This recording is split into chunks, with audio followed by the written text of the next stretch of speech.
የአዲስ አበባ ሚዲያ ምክር ቤት ሚያዝያ 26 ቀን 2018 ዓ.ም። አዲስ አበባ በራሷ መሬትና በራሷ ሕዝብ ለራሷም ለኢትዮጵያም መታገል አለባት። የህወሓት አገዛዝና አዲስ አበባ በወርሃ ግንቦት 1983 ዓ.ም የህወሓት ሰራዊት ኢህአዴግ የሚል ጭንብል አጥልቆ አዲስ አበባን ሲቆጣጠር ቀይ ሽብርን ካፋፋመበት የደርግ መንግስት ጋር በኩርፊያና በተቋሞ መንፈስ ለ15 ዓመታት እንደኖረ የሚታወቀው የአዲስ አበባ ህዝብ በእልልታና ጭፈራ ሳይቀበለው ቀርቷል። ይህም የህወሓት ብቻ ሳይሆን የአጃቢዎቹ ኢህአዴግ መሪዎችን በከተማዋ ላይ ጥርስ እንዲነክሱ አድርጓቸዋል። ስሜታቸውንም አልደበቁም። አዲስ አበባ የነፍጠኞች ከተማ ስለሆነች ነው የቀዘቀዘ አቀባበል ያደረገችልን ብለው በአደባባይ ተከራክረዋል። ነፍጠኛ ያሉትም የህወሓት ኢህአዴግ ብቻ ሳይሆን የብሔር ብሔረሰቦች ሁሉ ጠላት እንደሆነ አልሸሸጉም። የፍረጃ እስከዛሬ ድረስ ጸንቶ ይገኛል። ከተማዋም የጄኖሳይድ ኢላማ ያደረጋት መሆኑ ይታወቃል። በቀጣይም በሀገሪቱ አዲስ ገዢዎች የነፍጠኛው መጨረሻ ምሽግ የተባለችውን አዲስ አበባ ለመናድ መንግስታዊ እንቅስቃሴ በጥድፊያ ተጀምሯል። እንደ መጀመሪያ እርምጃ በወልቃይትና ራያ እንደተደረገው ከተማዋ መሬቶቿን ተቀምታ ለአጎራባች አስተዳደሮች ተሰጥቷል። በአሁኑ ጊዜ እነዚያ መሬቶቿ በከፊል ሸገር ሲቲ የሚል ስም ወጥቶላቸው በኦሮሚያ ክልል ስር ልዩ የከተማ አስተዳደር ሆነዋል። አዲሱ ገዢዎች አዲስ አበባን ለማጥበብ መሬቶቿን ቢቀሟትም እንደ ፋሽስት ጣሊያን እነሱም አስተዳደራዊ ደረጃዋን ዝቅ አላደረጉባትም። እንደ አዲስ ካቋቋማቸው 14 ክልሎች መካከል አንዷ ነበር ያደረጓት። ከአራት ዓመታት በኋላ አዲስ ሕገ መንግሥት ሲያወጡ ግን ሐሳባቸውን ለመለወጥ ተገደዋል። አዲሱ ገዢዎች የመንግሥት ሥልጣን ቢቆጣጠሩም የነፍጠኞች ምሽግ በቀላሉ የሚናዱ ነው አላገኙትም። ስለዚህ አዲስ መላ ዘግይተው ብቅ ብለዋል። በዚህ መሠረት አዲስ አበባ ካላት የሕዝብ ቁጥር፣ የኢኮኖሚ አቅም፣ የፖለቲካና የዲፕሎማሲ ተምሳሌትነት ደረጃዋን ሙሉ በሙሉ ዝቅ ለማድረግ የማያስችል ቢሆንም በከፊል ዝቅ በሚያደርጋት መልኩ በአዲስ አበባ የኦሮሚያ ክልል ልዩ ጥቅም ይከበርላታል ብለው በመደንገግ በአንገቷ ላይ ገመድ አጥልቀውባታል።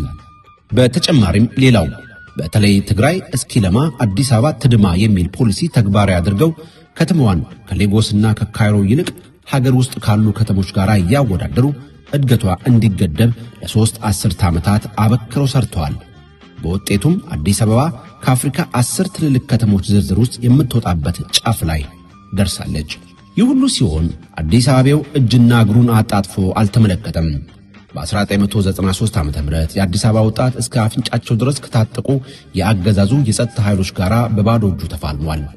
ከአራት ዓመታት በኋላ የከተማዋ ሕዝብ በምርጫ 97 ሙሉ ድምፁን ለተቃዋሚዎች በመስጠት ገዢውን ፓርቲ በዓለም ፊት ርቃኑን አስቀርቶታል።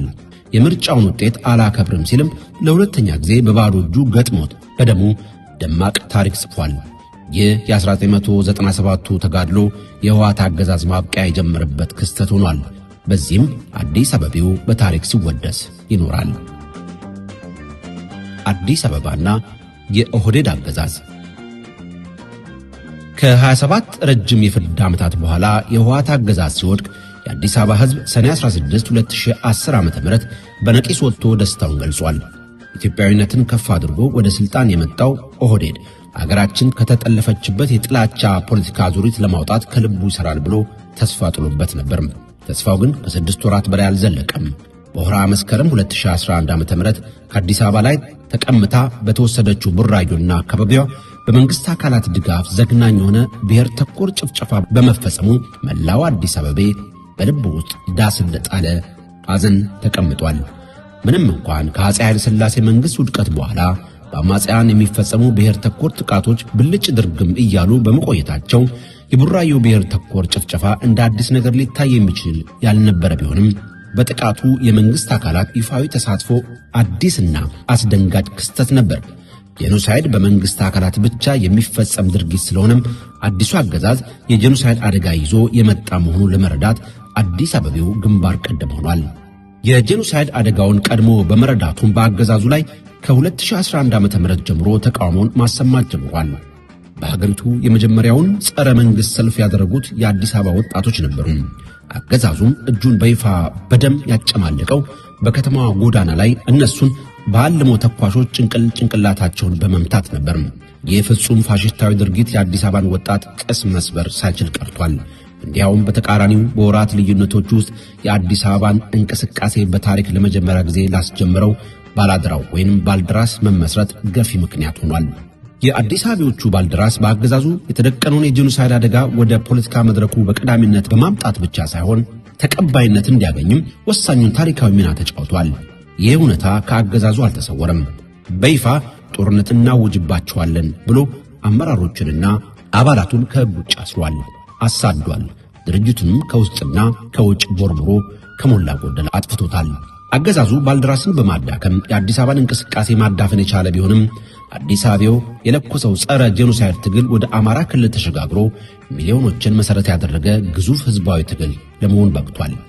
የአዲስ አበባ እንቅስቃሴ መዳከም ለአገዛዙ ያልጠበቀውና የማይገባውን እፎይታ አጎናጽፎታል። ይህ እፎይታ ከከተማው ህዝብ ጋር ሰላም ለማውረድ ሊጠቀምበት የሚችል ቢሆንም የበቀል አጀንዳውን ይበልጥ ለማጠናከር እንደ መልካም አጋጣሚ እየተጠቀመበት ይገኛል። በዚህም መሰረት በህወሓት ኢህአዴግ ጊዜ እንኳ ታይቶ በማይታወቅ ደረጃ እጅግ ዘረኛና በቀለኛ የሆነ አስተዳደር በከተማው ላይ ጭኖባታል። የከተማዋን ተጨማሪ መሬቶች ለአጎራባች አስተዳደሮች አስተላልፎ በመስጠት አዲስ አበባን በኢህአዴግ ጊዜ ከነበረው በላይ አጥብቧታል።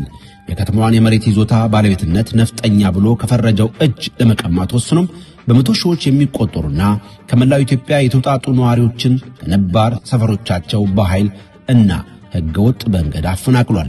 ለጊዜው እንደ ሩዋንዳ አይነት የአካል ጄኖሳይድ በከተማው ህዝብ ላይ ለመፈጸም የሚያስችል ሁኔታ ባይከሰትለትም የማንነት ጄኖሳይድ ሊፈጸምበት ግን ጧት ማታ ተግቶ እየሰራ ይገኛል። በአራያነትም ሸገር ሲቲ የሚል ጥላ ከተማ በዙሪያው አቋቁሞ በቀለበት ውስጥ አስገብቶታል። በጥቅሉ አዲስ አበባን በኦሮሚያ አምሳያ እንደ አዲስ ለመስራት ቆርጦ በይፋም በስውርም እየሰራ ይገኛል። ይህ ሊያስከትል የሚችለው ሀገራዊ ቀውስ አይኑን በፈቃዱ ጨፍኗል፣ ጆሮንም በፈቃዱ ደፍኗል። ይህ ሁሉ እየሆነ የአዲስ አበባ ህዝብ አሁን ባለው ሁኔታ መቀጠል አይችልም። ከአገዛዙ የህልውና ፈተና ተጋርጦበታል። ይህ የህልውና ፈተና የአካልም የማንነትም ገጽታዎች አሉት። የህልውና ፈተና በራሱ ሜዳ፣ በራሱ ድርጅት፣ በራሱ ህዝብ፣ በራሱ አግባብ መጋፈጥ ይኖርበታል። የአዲስ አበባ ህዝብ ትግሉን ዳግም የሚያቀጣጥልበት ጊዜ ላይ ደርሰናል። የአዲስ አበባ ሚዲያ ምክር ቤት ዓላማና ግብ። የአዲስ አበባ ሚዲያ ምክር ቤት የአዲስ አበባ እንቅስቃሴ ዳግም እንዲቀጣጠል የሚፈልጉ የትግል ሚዲያዎች ስብስብ ነው። ዓላማው የህልውና ፈተና ለተጋረጠበት አዲስ አበቤ ድምፅ መሆን ነው። በሌላ አነጋገር ድምፁ ለታፈነ ህዝብ ድምፅ መሆን ነው። በተጨማሪም የዚህ ምክር ቤት መስረታ ለአዲስ አበባ ህዝብ የትግል ጥሪ ደወልም ነው። የአዲስ አበባ ዝምታ ራሱንም ሀገርንም አደጋ ላይ ጥሏል። የተቀደሰ ዓላማ ያነገበው ሁሉ የተቀደሰ አካሄድ እንዲኖረው ዋስትና እንደማይሆን ምክር ቤታችን ጠንቅቆ ይረዳል። ከዚህ አኳያ ለአዲስ አበባ ህዝብ ድምፅ ሆነው ህዝባዊ እንቅስቃሴውንና የህልውና ትግሉን ዳግም ለመቀስቀስ የሚሰሩ ሚዲያዎች በአካሄዳቸው ባህላዊ ስነ ምግባር ያላቸው፣ ለሙያዊ ስነ ምግባር ህግጋት የሚገዙና በስነ ምግባር የተገሩ እንዲሆኑ የምክር ቤት ማቋቋም አስፈላጊ ሆኖ አግኝተነዋል። ምክር ቤታችን ህዝብንና ትውልድን የሚያኮራ ትግል ለማድረግ የሚያስችል የአእምሮና የስነ ልቦና ስንቃችንና መሰባሰቢያ ድንኳናችን ነው። በቀጣይም በምናደርጋቸው ትግሎች ብዙ የተወሳሰቡ ተግዳሮቶች እንደሚገጥሙን ጠንቅቀን እናውቃለን። ትግል ነውና ጉዞ ረጅም፣ መንገዱ ጠመዝማዛ ነው። ይህን ጉዞ ብቻችንን አንወጣውም። የአዲስ አበባ ብቻ ሳይሆን የመላ ኢትዮጵያን ድጋፍ ያስፈልገናል። ይህንን ድጋፍ እንድትቸሩን በዚህ አጋጣሚ ጥሪ እናቀርባለን። በእኛ በኩል ለአማራ የጸረ ጄኖሳይድ የህልውና ትግል በምንሰጠው ልባዊ ድጋፍ በተጨማሪ የአዲስ አበባ እንቅስቃሴ ዳግም እንደ አዲስ ተወልዶ እስከምናይ ድረስ የምናንቀላፋው በአንድ አይናችን ብቻ ይሆናል። የምናደርገው ትግል በመርህ ለመርህ የመርህ ነውና በብዙ ድካም በመጨረሻም እንደሚሳካልን ኮዱ እናሳውቃለን። በትግላችን የፈጣሪ ቡራኬ አይለየን፣ ሀገራችንም ይጠብቅልን። አዲስ አበባ በራሷ መሬትና በራሷ ህዝብ ለራሷም ለኢትዮጵያም መታገል አለባት። የአዲስ አበባ ሚዲያ ምክር ቤት ሚያዝያ 26 ቀን 2018 ዓ.ም